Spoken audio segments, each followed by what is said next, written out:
Olá, nós somos a dupla de Banco de Dados 2, composta por mim, Sérgio Cunha de Carvalho, e pelo Pedro Vitor Augusto de Jesus.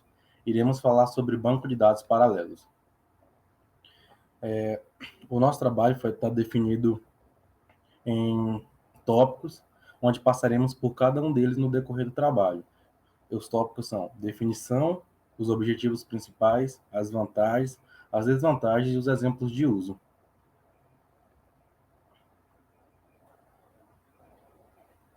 Definição de banco de dados paralelos. O paralelismo em banco de dados é um conceito fundamental no contexto de sistemas distribuídos.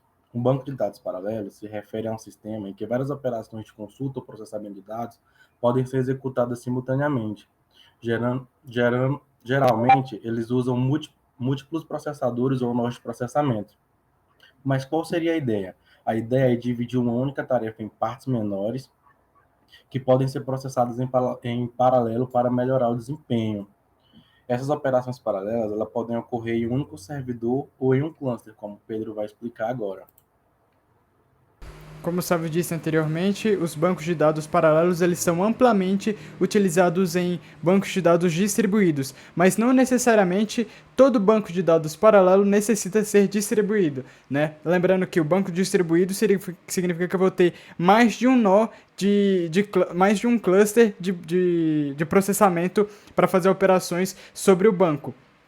Então, não necessariamente eu preciso ter um cluster ou seja, uma série de máquinas trabalhando, mas sim necessariamente utilizar várias operações rodando em paralelo, utilizando várias threads do processador com várias operações de entradas e saídas simultâneas, né?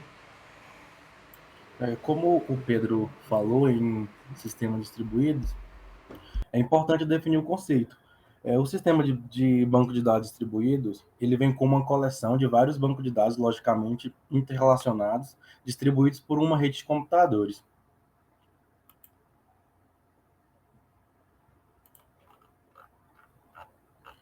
Agora, falando em objetivos principais. Como está listado, o primeiro objetivo é o alto desempenho.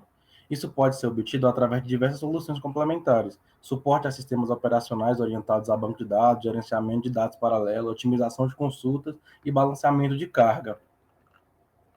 Outra, outra, outra vantagem é a alta disponibilidade.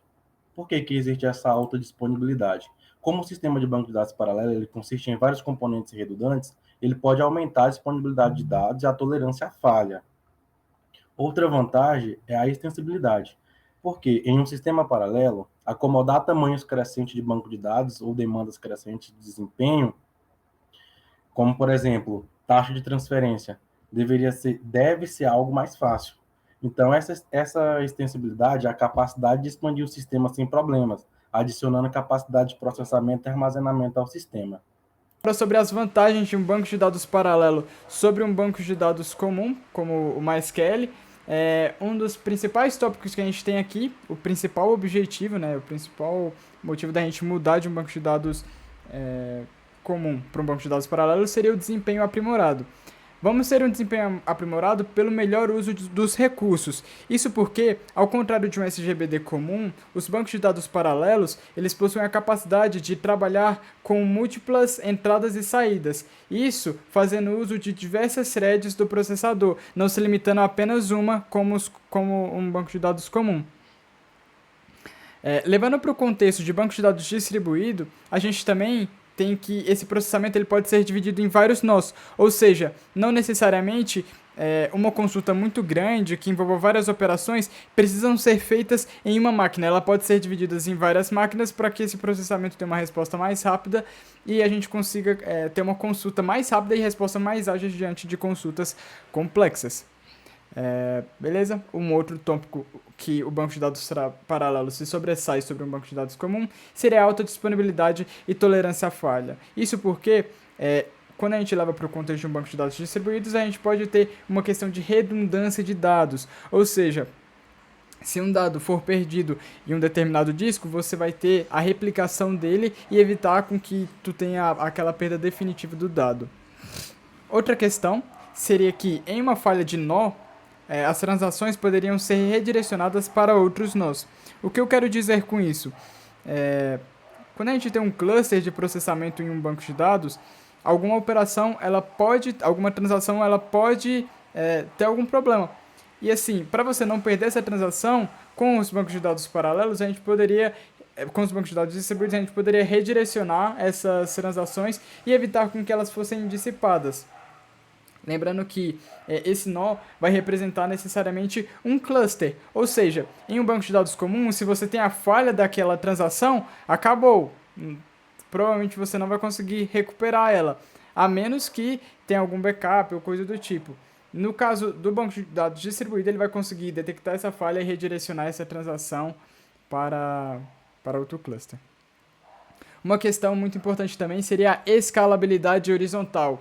E é aqui outro ponto que o banco de dados paralelo se sobressai. Isso porque, ao contrário de um banco de dados comum, que normalmente você precisa realizar uma escalabilidade vertical, você não consegue distribuir entre vários clusters, aqui a gente vai conseguir aumentar o número de clusters e, consequentemente, tipo, não necessariamente eu vou precisar aumentar o meu hardware em cima da máquina que está rodando o meu banco, né?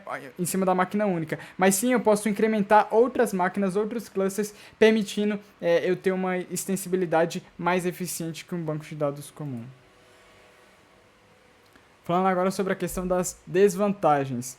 Uma das questões mais enjoadas de um banco de dados paralelo é que ele vai requer expertise em programação paralela, distribuição de dados, balanceamento de carga e gerenciamento de dados. Isso é realmente um pouco mais bem mais complexo em um banco de dados comum, tendo em vista que no banco de dados comum é só você dando ok, e ele vai conseguir instalar e você vai conseguir utilizar o banco de uma maneira bem rápida.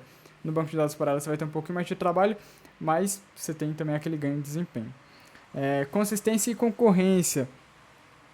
Essa também é uma questão que entra como desvantagem, que seria a complexidade adicional no design e na implementação desse banco.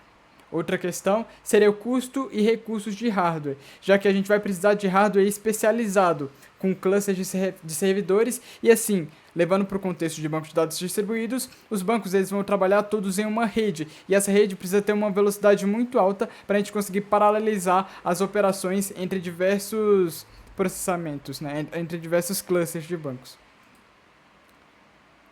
Show!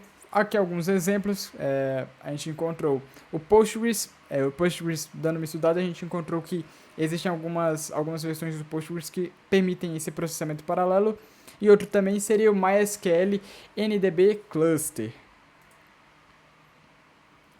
Aqui temos nossa bibliografia, que foram os materiais no quais embasamos para a construção do material, tanto o slide quanto o documento. E é isso, muito obrigado.